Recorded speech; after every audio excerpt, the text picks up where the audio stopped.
Welcome, dear listeners, to Broadcast from Elsewhere, where we discuss media that you may not hear about elsewhere.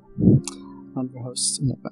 I hope you're ready for some more So Bad They're Good movies today, because today is episode 3 of No Way November, where I'll be looking at a So Bad They're Good movie every episode in November. Today, I hope you like musicals, because we're looking at Voyage of the Rock Aliens, a 1984 musical about aliens who are in search of rock and roll music.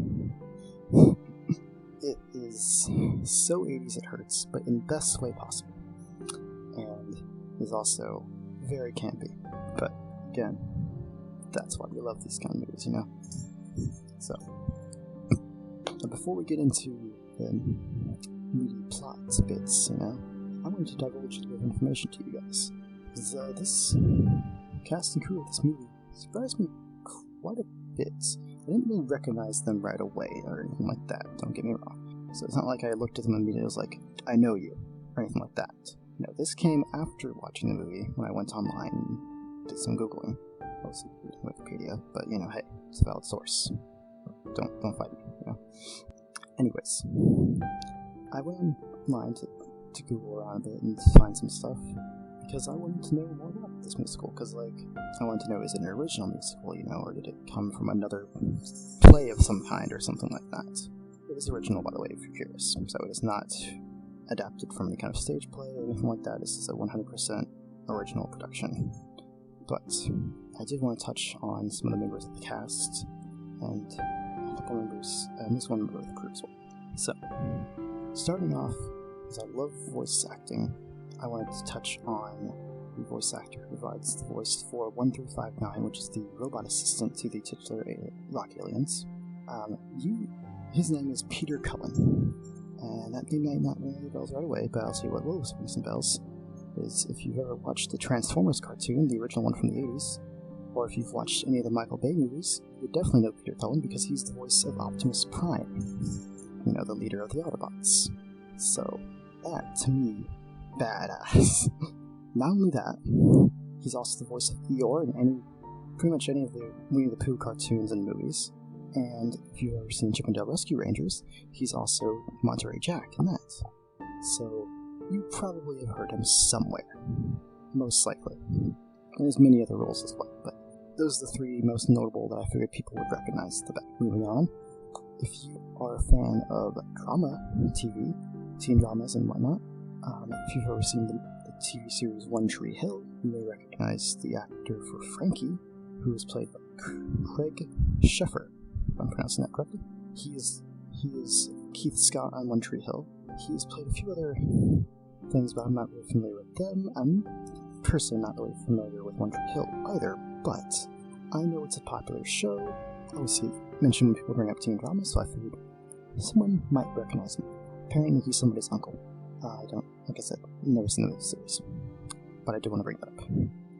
I also did want to mention that Craig, while he does play the character, does not provide the singing voice for said character. In fact, Frankie has 2 separate singing voices that are provided to him, which we will get into that in just a moment, actually. And also I find this hilarious because one of the key plot points in the movie is that he doesn't want his girlfriend to sing in his band. He only wants himself to sing in the band, except for, like, apparently when they're allowed to sing by themselves, which is even more confusing. Regardless, for someone who he only wants himself to sing, it's funny, because he's not even the person singing on the screen. To me, that was like a fun twist of irony. Now, here's one of his singing voices I'm going to talk about right now. Jermaine Jackson. If that name doesn't ring a bell, the Jackson 5 might ring some bells for you. Yes, Jermaine Jackson of Jackson 5 fame has a cameo in the opening part of the movie when they're scanning for rock and roll and throughout the galaxy and all that. And he also provides the singing voice for Frankie during the ending duet song between himself and Dee Dee, his girlfriend, during the performance of the song When the Rain Begins to Fall. And then for his other singing voice, we have Michael Bradley, who does Frankie's solo voice, or solo song, I should say, called Nature of the Beast. If you don't recognize that name right away, it's okay. But if you're a fan of anime, you may recognize him as the singing voice of Lancer from Robotech. So I thought that was amazing. It's another, once again, as I am a fan of voice acting, as I mentioned. And I'm also an anime fan. I have not checked out Robotech yet, but I've been meaning to for a long time. So we'll get into that. Hopefully. I'll get into that soon later. But, okay, moving on with our cast, we also have another person that horror fans may recognize here. His name is Michael Berryman, and if you've ever seen the film The Hills Have Eyes, he plays the character Pluto in that. And this movie is a crazy mental patient who escapes with a chainsaw. So, typecasting, right? I'm just kidding. He's also been in some Star Trek media as just a few random appearances in different Star Trek movies, and I think a couple appearances in Next Generation, I remember correctly. And then lastly, I want to speak on the two bands who are in the movie, portray both the aliens, except for Absid. He is a different actor. He is not affiliated with the band that performed for the rest of the aliens. His actor, I should say. And the other band that portrays the Pack, which is Frankie's band. I also wanted to briefly touch on the music producer for the movie. Let's get into him first. Jack White is his name. He's not the Jack White you might be thinking of. So it's the Jack White from the... So if you like...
So if you like the rockabilly sound, you'll probably like them. They have that old school rock and roll kind of vibe to them, So it's pretty awesome.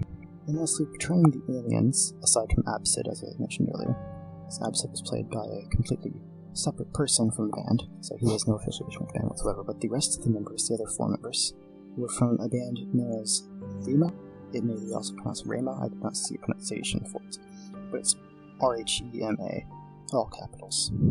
They were a little harder to research.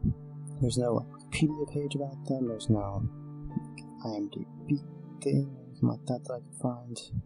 Then again, I did find, however, was an interview they did for a magazine named Yarn. And in this interview I found out that they used to be a Christian rock band when they first started out.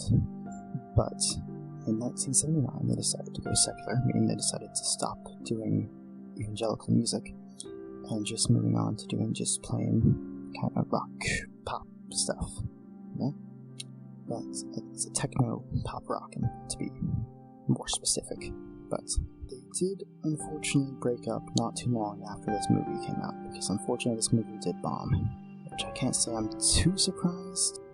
That's a reason it's on the No Way to Remember list, but it is an enjoyable film. If you like quote-unquote bad movies, then you'll probably really enjoy this, honestly. Especially if you also happen to like musicals, which I do as well, so this was like right up my alley. So I'm really glad that that I found this movie next to a YouTuber that I like to watch and everything. So I'm really glad that I've got to see that episode that she did about it, because otherwise I would never have known that this wonderful movie existed. So shoutouts to her. Anyways, I do want to also mention that apparently one of the singers from it, his name is Craig Jensen, he played the NOPQR alien, and he apparently says that he has scored music for films, but they didn't really cite any films that he scored, so, take that with a grain of salt, perhaps. Actually, I think they did mention one documentary, but I did not write it down, I apologize. But mostly he apparently does work on documentary films, apparently. As well as apparently some small TV shows and films that he has worked on for working on background music. That is all the background information that I have for you that I found was interesting and relevant. So now I want to move into the plot, which is a wild ride. Strap in space age roller coaster. Alright. We open with a nice shot of our wonderful spaceship that we get in this film, which is a lovely guitar-shaped spaceship. It looks like one of those V-shaped guitars, the electric ones. Hilarious. I love it. To see 1359, the robot I mentioned earlier. He was preparing the ship, getting it all the lights on, and he's getting the crew out of their hypersleep, so to speak, more or less. It turns out for these aliens, rather than having like a sleep chamber type of thing, like in the movie Alien, for example, instead of that, these aliens can apparently be shrunk down to the size of little action figures and stuck in the fridge for, I guess, like a cryo-sleep effect. I love that so much. But before he defrosts them, they do, because I forgot, it's after. I'm going to hit myself. Because I do want to get into the Jermaine Jackson cameo like I mentioned earlier. So he's powering up the ship, right? And he starts up his little scanner to scan for the rock music. They were apparently supposed to be on a science mission, which I have to wonder, what kind of science mission were you on that you got, I guess it was so boring that apparently you got distracted by looking for Earth music. Which also raises the question, how did they hear the music and not know where it was from? Did they just intercept something? Like, I know we put out a satellite, we actually in real life put out a satellite to broadcast signals to possible extraterrestrials. I don't really know what's on there. I know they say it's always got recordings of different pop culture things, music, TV, and whatnot. As far as I know, that's what's on that satellite. So it's possible that they intercepted a signal from that and they just didn't know where it was from, is my best guess, because I was like, I really want to know what is their actual mission. Because I can't imagine their home planet is very happy with them right now. But I also have to wonder, because their ship is guitar themed. I also see later that they have a piano that controls the ship's console. So, clearly this is a very musical planet. Plus, they already know how to sing rock and roll themselves. There are enough plot holes. The robot 1359 turns on the scanner to scan for rock and roll music. So it shows a few different clips from other planets, and finally we get a clip from our planet, from Earth. And the funny thing is, like, when they started showing this, I was like, are they giving a music video, or is it supposed to be something that's actually happening on Earth as we speak? Because it looks like a music video. I know this is a musical, and that's part of the course of some songs, is they're going to look like music videos. But this straight up could be played on MTV as its own standalone music video, and I would not bat an eye. But we have Jermaine Jackson singing a solo version of When the Rain Begins to Fall song that I mentioned earlier. And in this, I'm going to call it a music video because to me it looks like a music video. That's what I think. In this, you have people with like straps on their head, and Jermaine Jackson's part of that group. And he is in love with this biker chick from the other group, which is a group of people who are all wearing white, like, motorcycle jackets and biking around and shit. So it's basically just motorcycle guys versus strap heads? I don't know. I don't even know what to call them. In my notes I just put biker boys versus other guys because I don't know what they're supposed to be. Because the biker guys are obvious. It's a white, motorcycle jacket. They're riding motorcycles. You got it. Bingo bongo. And the other guys, they got straps on their head and they're wearing like vests or something. It's not clear if they're just supposed to be like another faction of bikers, perhaps. I don't know. Anyways, during this clip we see like a nice little Romeo and Juliet style love story between the two of them. There's the girl from the biker gang falls in love with the boy from the strap club or something, and there's a nice little all-out brawl between the factions, and then they run away, and they think they found a quiet place to be together, but then nope, here comes the biker boy to beat up the other guy, and all that songs. It was fun though. It's a fun time. Anyways, after the footage plays, we get to see the computer analyzing it, and it's funny. It shows like these other different planets, and it's like this planet? No. This planet? No. Earth? Yeah, why not? It literally says Earth. Why not? It's so fucking great. Anyways, Enter Fagong is excited to see that they have a place to go, so they set the course for Earth, and he gets the crew ready. So he takes those figures that I mentioned from the fridge, because they're literally action figures. You cannot get around that. It's literally an action figure. It actually reminds me of, if anyone who watches Power Rangers, you may have seen the new Mighty Morphin Power Ranger movie that they came out with not so long ago on Netflix. It reminds me of that, because in that movie, spoiler alert, one of the villains shrinks down the Rangers so that they can take freaking action figures that they can take their power or something. I forget the exact rule for it. But it was so weird, because you could tell it was just like a little Hasbro figure that they had. The Power Ranger movie. It was great. Anyways, sorry about that. So, tangent. Anyways, he takes them out of the fridge, and puts them through this little tube, and they come out fully, full human adults. One has to go back in through for some reason, because he didn't defrost properly or something the first time, I guess. It's funny. They're all wearing, like, pink vests with some of the ABCs on them. So you have a lead in Absid, there's the NPQR guy I mentioned earlier, who's one of the lead singers from a band, the Remake band. And, they have all the different, there's 5 people altogether, each with a little patch that has some amount of letters from ABCs. So, yeah. So they get out, and they start to plot their course to Earth, and they sing a song, of course. So they start singing, and it's at this point where I'm like, so you're searching for rock and roll, but you already somehow have learned how to play rock and roll, despite not knowing where it came from at all. Also, they're incredibly lucky to have been from a planet that produces creatures that look like humans, to then have to go to another planet that has them there. So, the point is, they could have gotten a much worse deal, because imagine if they were just like blob people, and they had to come to Earth to find rock and roll. It'd be a lot harder for them to fit in, is what I'm trying to say. So they really got a lucky roll with that kind of situation, Because when they're driving, they're wearing sunglasses, which one question, do you need sunglasses in space? I suppose so, because you're in space where there's 1,000 suns, basically. It's called the stars and everything nearby. So, one of them is not wearing sunglasses, so he is not a responsible driver.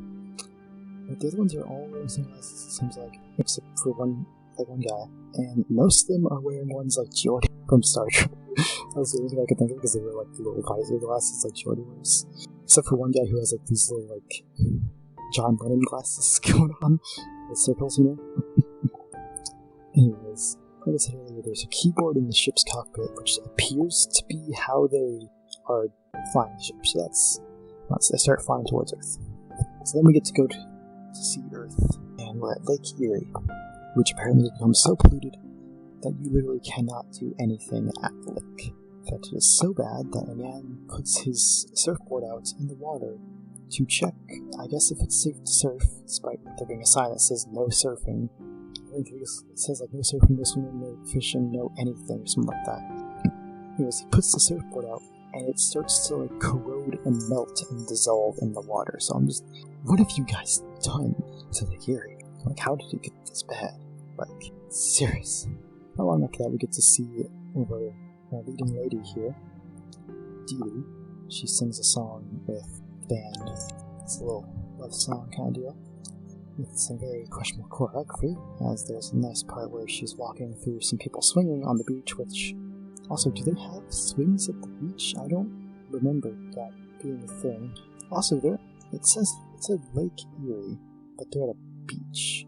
I don't really know enough about Lake Erie, but I'm gonna have to do some research on that, because lake implies that it's a lake, not a beach. But they're at the beach. Moving on. Let's just move on from that. But, I guess the swinging part. So it's the part where she's walking by people who are swinging on the beach, and honestly, almost gets hit every time. I would be afraid to be her if I was to in this movie, if I had to be the one walking by singing, I would be like, so unnatural. Because I would be like, I'm gonna get kicked any minute now. While she's singing this song, we do get to see a tentacle rising out of the ocean, and so apparently we have a sea monster now too in this movie. Why? Who knows? It's not really set up as to what it is, why it's there, but it exists. And it surprisingly does come back later. So it's kind of like that whole third act gun rule. So yeah, fun. Anyways, after her song is over, Frankie comes by. Actually, Frankie comes by and interrupts her song, and he has the band members like, stop the music, and this one dude stops the music, and he jumps from the lifeguard station, the big tall chair that sits on the beach front. He jumps from that onto the radio and just destroys it. It's like, that's a little overkill, my guy. And of course, Frankie has this big macho speech about like, I'm the one I'm the one who can sing with this band, not Dee Dee. And it's like it feels kind of sexist in a way, because like we do get a scene later where it's just the pack singing without Frankie, and I don't remember him having a problem with that. But anytime Dee Dee tries to sing, he has a problem with it. It feels like a more sexist Footloose, if Footloose was about singing instead of dancing. So it's very, very strange.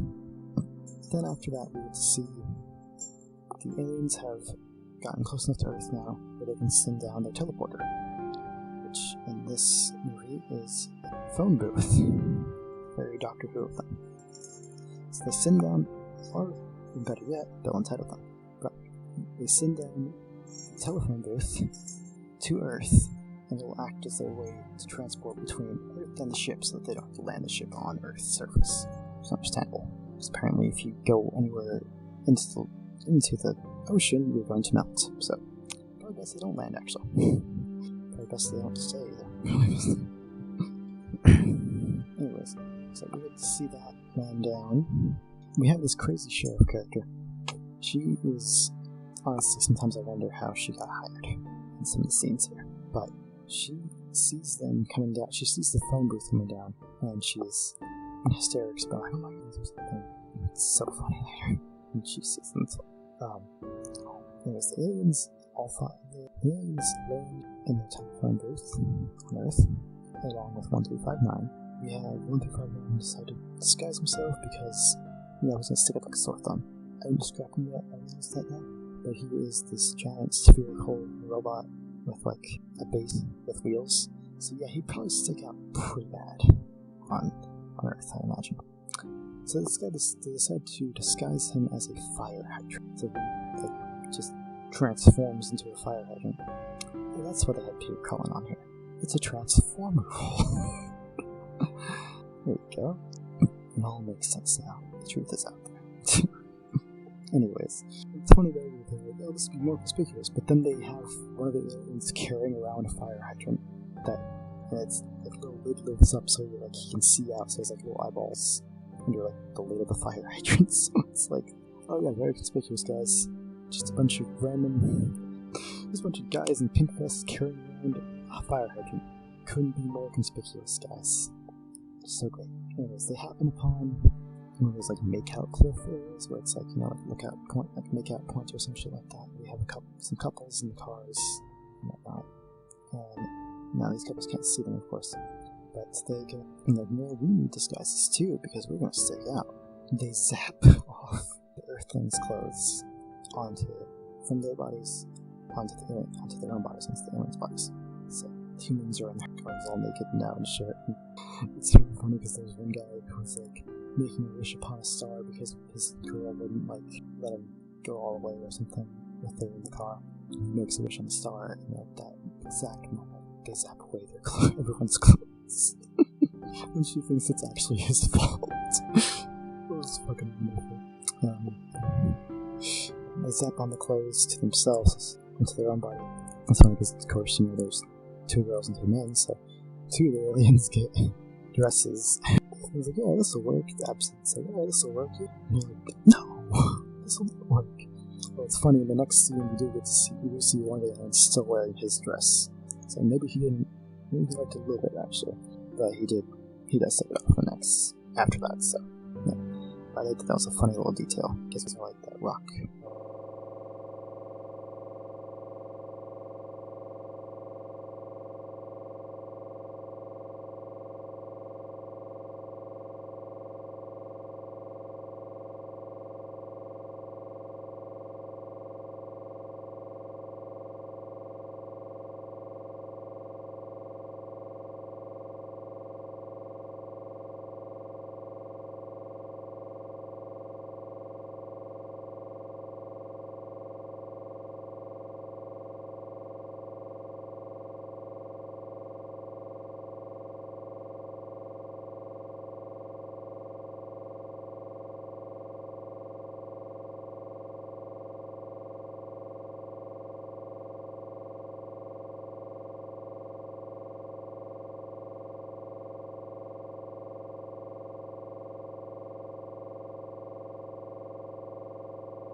Like that rockish, popish kind of music from the 50s. But in terms of theme, they're very similar. And that's what made me think about it, because Tutti Frutti is all about that. They say, quote, "Those that treat you right." And Justine, they state in the song, "You just don't treat me right." So it sounds... Anyways, after that song, there's actually one thing I want to mention. The Pack, for some reason, has a cello player. I don't understand that. I don't think that's a normal thing for rock band. I don't know if that was actually part of the things with Jimmy and the Mustangs, the band that portrayed them, like I mentioned earlier, or if that was just a creative choice and they were just like, yeah, give him a cello. Why wouldn't he have a cello? It's a rock band, after all. We're also going to have him shred on it because, that's a thing. So then we get to see the aliens walking down the railroad tracks. They're doing this robotic walk. It's really funny. And they turn and they stop near the diner, or near the city. I think it is actually near the entrance to the city. And they ask the robot, ask him, "What is your scanner tech? Does your scanner detect any intelligent life forms?" And he's, "Life form? Yes. Intelligent? No." I'm like, that's accurate for just humanity in general, honestly, because, Lord, you can't tell me I'm wrong. No, I'm right, unfortunately. Then we get to see Frankie in the diner now. He's being a real fucking dick. So he is. One of the Pack members mentioned something about his girlfriend, and he gives him a look and he starts slapping himself. It's fucking funny to me. He's doing violent slaps, not just like doing like or something like that. It's literally like an actual slap. He slaps himself with his own hand. It's fucking funny. We get to see aliens coming in. Everyone, of course, is like, "Oh, who are they?" or something, Shortly after they enter, Frankie's girlfriend, Dee Dee, goes into the bathroom. One of the girls, Diane, she comes into the bathroom to Dee Dee and asks her basically, it's not just about Frankie, and asks her basically, do you actually love him? Or is it a dickbag? So she's just, do you actually love him? What do you feel about him? And this leads into another musical number where she's singing about, it feels like to me like the message of the song is something about, like, I just like him for his body, because that's what it felt like. Because there was like a mention of like how he's a bad person and whatnot, but she can't resist his body or something like that. But I love that song because of the fact, not for the fact the actual song itself, because it starts off with like a house skirt, but penny dancing. What I mean by that is that it shows shots from the stalls, and you can see all the ladies with their panties down around their ankles, doing weird dances with their legs, moving their legs back and forth, like a little dance motion. It's the greatest thing in the world, I swear. It's one of the best things I've seen in a long time here. And anyways, after the number, she comes back out of the bathroom, and Absid spots her. He's the group I mentioned earlier. And this man apparently so horny or whatever that he just explodes. Literally. He explodes. His body parts start flying off. He has limbs flying. His head lands on the table. And there's like confetti going. It's amazing. So the other aliens grab of his body parts, and it's funny to like a nice little sneak past the sheriff, and she's like so oblivious. It's hilarious because he just literally are like 2 feet like behind her, and she's just like looking around, hands around her hips, like, huh, what's going on around here? And they're just like sneaking by with like arms and legs in their hands. Because then they get into the so they're able to get past that, and they get him back into the spaceship through the teleporter, and they put all his body parts into that little scanner, into this little scanner thing. They print out like a life-size printout of him, like a poster almost, and then they start to inflate that with like a pump to make him come back somehow. So yeah. After they've revived, we get to see a nice cut back to the aliens who playing a song at the beach for the humans, and everyone like loves them. They're like, wow, this guy's great. And Diane, Dee's friend from Mother, goes ahead and invites him to play the cotillion for this. It was like later the next day or something like that. Either way, they get invited to go play a show. So at this point, she also assigns them names based on the letters on their suits. So Absid has A, B, C, D. A few other ones is S, T, V, W, X, Y, Z. So they call them Stuffwicks or something like that. They have like NAC, which is the NRPQR one, so on and so forth.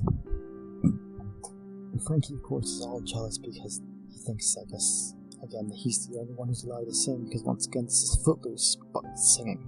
So it's funny that when Diane's asking them to play, Absid's like, well, is she gonna be there? And he points to Dee. He's like, yeah, I guess. And he's like over here having to fucking, like, shitting his pants over her or whatever. He starts vibrating and shit. God damn, don't explode again, please. So they go back to the ship, the aliens, after this, and they've made some kind of device it's called like a sexual simulator, they say. And so the aliens are working on that. They're working on creating a device. Meanwhile, Absid is having a little daydream about Dee Dee, Frankie's girlfriend, and the one that he's exploded over, and also almost exploded over twice again because he shits his pants almost when he sees her at the beach after the performance. Anyways, he has a nice musical daydream where thinking about being together and all that kind of stuff. Then we go back to Earth with the device. And 1359 is very concerned about doing this because he's never used an Earth person before, so I also don't know why they would. Maybe this is part of their science research, is my best guess, because they don't explain why they're testing this device. They're just like, yeah, we got a sexual stimulator device, what about it? And it's like you didn't set this up at all. We just like, yeah, invited you to a show, and then you're like, okay, we gotta go make a horny machine now. Why? Who knows? But here we go. Anyways, so Absid goes inside the diner to test the device, but it doesn't work the way they expected. So the device was supposed to work on women, but instead it works on all of the men in the diner. So nearly every man in the building dog piles onto Absid, and one guy's like on top of him, like trying to kiss him. And I guess thankfully for Absid's case, it breaks the device because he was wearing it on his neck like a medallion. It gets busted by the dog pile.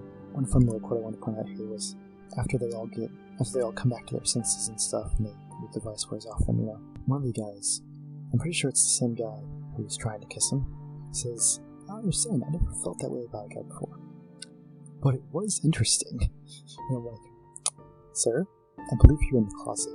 Dee Dee comes up to him and they start talking in the diner, and Absid offers her to sing with them at the cotillion, because Frankie never lets her sing, so he's gonna let them sing. Meanwhile, some of the other aliens are trying to investigate a mental institution for whatever reason. I guess they were trying to look for miracles physically. Maybe, once again, this is something to do with their scientific research that they were supposed to be doing instead of looking for rock and roll, but I don't know. Does it ever tell us what they're supposed to actually be researching? No, they don't ever tell us what they were supposed to be researching, so I can only guess that it must have to do with something with health and maybe sexual stimulation, because apparently it's things that investigate. It's not things that they do on here that could be classified as science. Anyways, he's trying to find a way into the mental institution because he says it's a health facility or something like that. They're trying to get into that. He leans against the fence and there's the chainsaw man. the guy cuts a door opening, like a door shape, around Starbucks to get out of an institution service. And these guys are described as Chainsaw and the Breather, the two patients that escape. So we have Chainsaw, which is the Chainsaw Wonder Man, obviously, and then the Breather, which is a guy who lugs around this giant breathing machine that he needs, like an oxygen tank kind of, but it's a lot bigger than just like one of those like tanks on wheels. It's like a freaking device that he has to bring with him. So those two get out and they escape. Meanwhile, Frankie walks in on duty talking to Absid at the diner, and he sends the pack over, and they take Absid outside to deal with him. This is where we get a great fight scene, because they have Absid's pushed against the wall basically, more or less, right? And they have all these different weapons, like a hatchet and a belt. The guy just has a belt for some reason. Anyways, they try to come at him and like attack him. He puts up a very, very convincing force field. Practical effects be damned, So he puts up a force field, quote unquote. All of their weapons bounce off of it and like break and stuff. Right?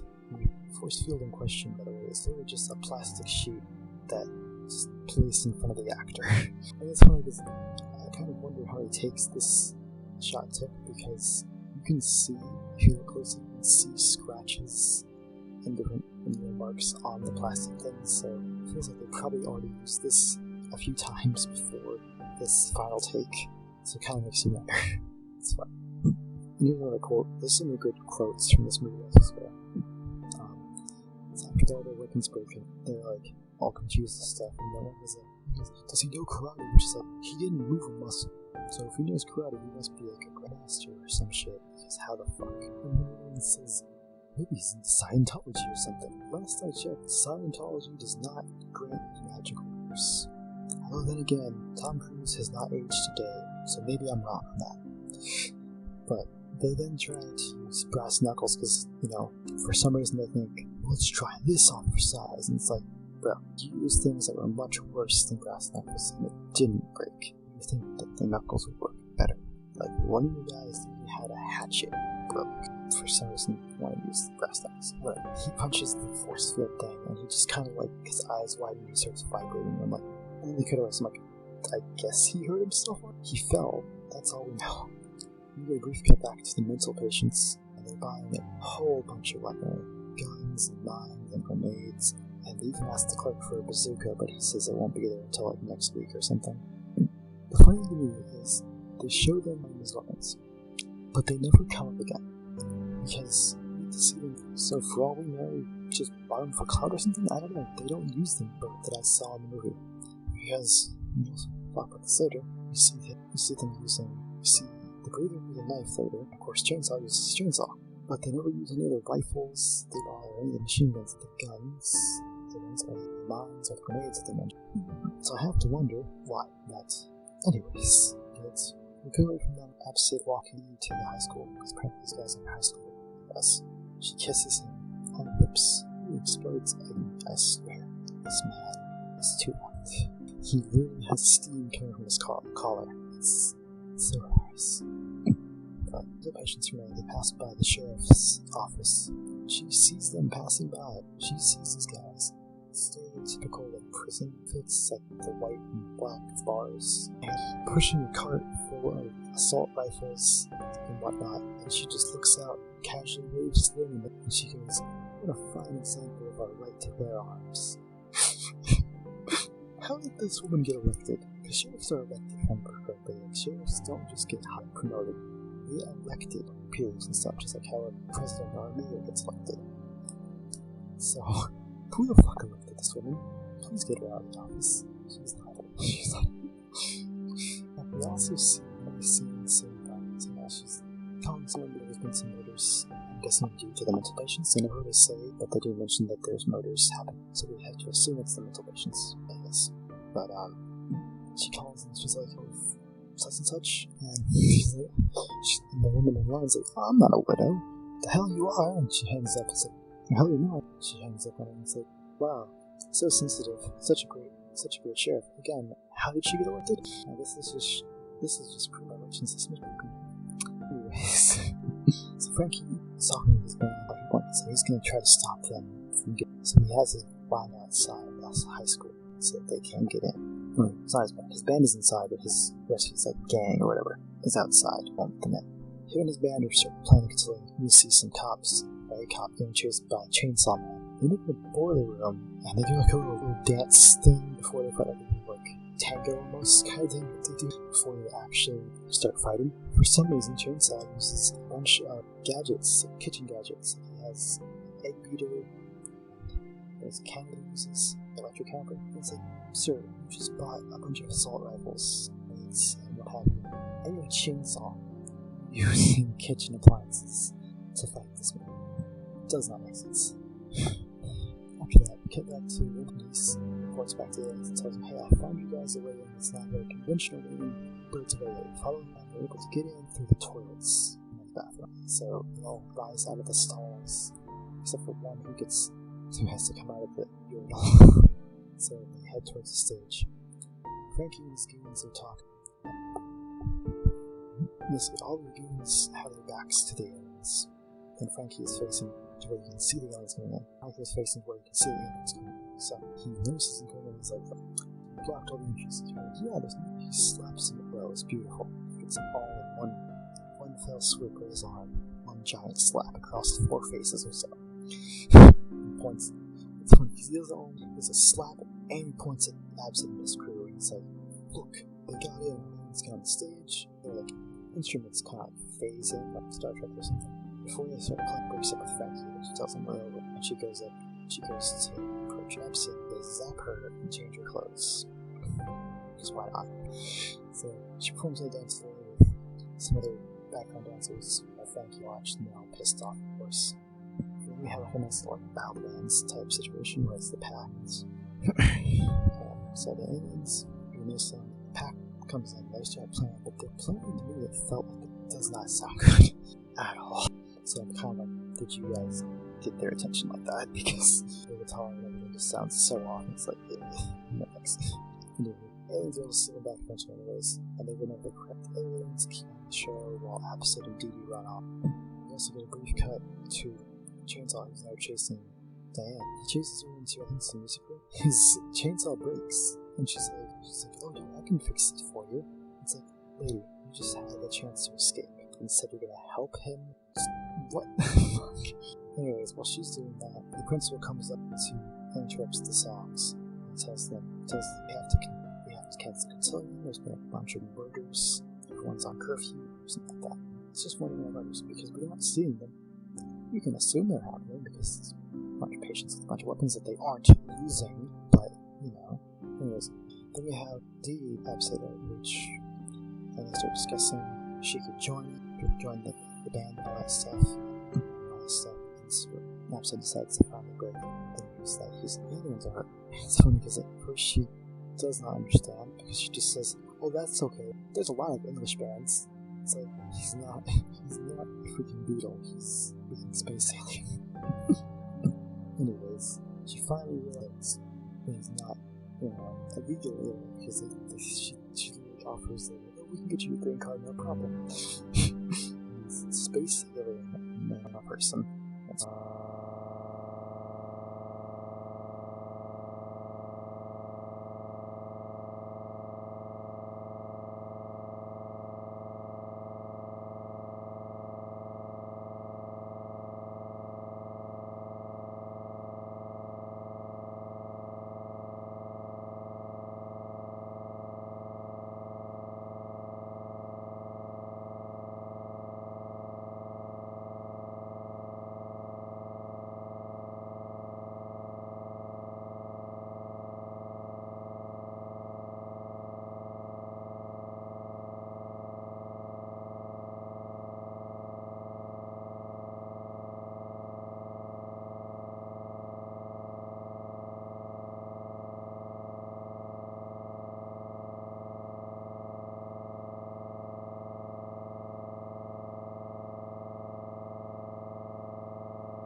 person. That's great. And he sings about that and I'm gonna give you back basically. Frankie's gang talk about if they want to go cause some trouble, and then after the aliens. While we see Absid, he talks to taking on planet, but it explains here that if you do come back with me, you'll have to do operation to remove your emotions. I just have to wonder. So, these aliens are supposed to have no emotions whatsoever, right? So, is this a temporary fix? Because he clearly has at least one kind of emotion, because he clearly can love something. Because when he fell for Alisa, he was so horny for her or whatever that he freaking exploded earlier. He almost exploded at least 2 other times. And now they clearly have a passion for music, which I would argue are emotion as well. So, clearly not emotionless. So, either this operation is flawed, or this plot is bullshit. Or this subplot is bullshit. But, it's okay. I still love this movie so much. Anyways, she says that she can't leave Earth like this forever because she doesn't miss her town, miss Earth, or her friends, or even Frankie she mentions, which I'm surprised by. This dick, I guess she loved the guy, I loved the guy. Very strong and nice stuff. So she tells him she can't do this and she leaves the ship. And then you see the patient with the breathing machine is attacking Frankie with a knife in the schoolhouse, in the school room. So while that's happening, the pack, they find the telephone booth have been used as a transport. They had seen the aliens get into that telephone booth, where they'd seen Absid going with DD before, so they know that that's where they get to the ship. Basically, no one figures out how to get in there, and they do get in there. But it's funny because at first, some of them were clearly not on the same, page about aliens, because one of them, so some of the punks are talking about, oh, those creeps are from here. I kind of thought they were from Cleveland. I'm on another planet, the Bonehead. I love the quotes from this movie so much. Anyways, Dee Dee is back at the school now, searching for Frankie, and she finds him being attacked by. This is not really matter though, because the patient ends up fucking himself over because he's got the knife and he's trying to stab Frankie. He's on top of him. He ends up accidentally cutting the cord to his breathing machine, and basically that. Then we have a random, to me, reveal. It's like I said earlier, the third act gun situation. If you don't know anything about it, it's saying that if you show a gun in the first act of a film or a play, then you should use said gun within by the third act. So that's basically what the sea monster is like, because it was shown in the first act, and then finally here it is in the last part of it. Here it is. It's got its speech. It starts to grab at Dee Dee. We also get a brief showing of the tentacles are wrapped around the whole school. So the sea monster is attacking the school now for seemingly no reason. There's no real setup for this monster at all. It just exists, and it's just there, and I love it so much. So we have the giant squid over there attacking the school. Meanwhile, finishes fixing the chainsaw, and then they're not gonna hurt each other basically, and she has him use the chainsaw on the wall of the music room, and it cuts through to the gym where the tentacles are attacking Frankie and Dee Dee.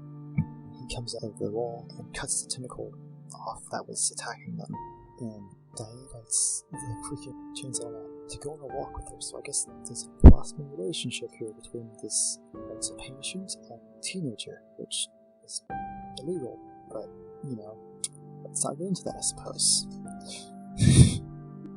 After that, Dee Dee finally learns that she does the thing that she wants him back and all that stuff, and he takes her back. Of course, Absid is watching from afar when this happens, so he doesn't say anything. He returns back to the ship and he sees the pack is ransacked it. They spray painted all over, threw out around some stuff. Also, they tagged a bunch of things on there. There's a nice little Easter egg. If you look, there is a tag that says Jimmy the Mustangs, but there's also randomly the word amoeba tagged on the ship somewhere, and I don't understand. I don't know if that's a reference to anything. It doesn't seem like it. I don't understand why it's there. It just was really funny to me. So first feeling to return back to the ship, tells Dee Dee duets, and the way he's going to let Dee Dee sing in the band finally. So it's had a nice character development. It's not a big dick, it's actually ever said. Aliens are on the ship now. This is part confused as to what's happening, because you see the pack there, and they zap them and they turn them into Boy Scouts. Not sure why. They also I had to look up because what the heck was going on in this part, because I didn't think what's happening. So if you read the actual plot description, it says that apparently they are humans with a little impersuasion, and supposedly this scene is supposed to show them taking away the town's pollution, and of course turning the pack into a Boy Scout. So I was right. We get to see the tentacles receding, the sky clears up, and Frankie and me start to sing the final song, which is a reprise of When the Rain Begins to Fall. And this is when it's Frankie on screen, but it's actually Rain Jackson singing Frankie's lines. So they sing that song, and then the aliens warp speed away to, I guess, go be horny somewhere else. That's it. This was a wild ride, but a very fun ride. And my house is just a few of these cheese kind of stuff. You're gonna love this setup. It's hilarious, even when it's not trying to. And if you like music, if you like musicals, I would say, because it has a lot of good songs in there. Definitely recommend the song Just Doing If Nothing Less. That was my favorite song from this. Clearly, like I said, we know what they're doing. Jackson on Jack White, because they produced songs like Gloria, which you definitely know. If you don't think you know it, look it up, you probably know it. So, this was so much fun from beginning to end. You can probably tell honestly, so far this month, it's probably my favorite thing that I watched so far this month. We still got at least a few more movies to go. I was originally going to do a full 30 episodes for this month on her day, but that was going to be too much for me. So I still get every episode this month is still be Spider-Man. But as December starts, I'm looking into some Christmas specials and Christmas movies, because I thought that would be a fun idea. Nice little theme for that. And we'll come back to some more Survival Adventure. We will still be finishing up this month on Survival Movies. A little teaser for next episode. We'll be checking out the movie Wolf Cop. Also check out the sequel, because it did get a sequel somehow. So that is going to be a fun for next time. But until then, I'm so glad that you listened to me with all my ramblings and my rantings. Hope you enjoyed the info dump at the beginning of this podcast with all information about cast and crew that I could find. Thought was intriguing, and I hope you enjoyed most of all this podcast. And it influenced you to go see Voyage of the Rocky Islands. It's for free on Tubi. I definitely recommend it if you are a Feather Goonies fan of musicals, because it is both of those, and the songs are actually really good. So, until next time, thank you so much for listening. If I have a suggestion for you, a TV show, anything, TV special, email it to me at podcastfromelsewhere@gmail.com. Add it to the ever-growing list of things that I want to cover on this channel. But until then, see you next time. This is Emma, signing out.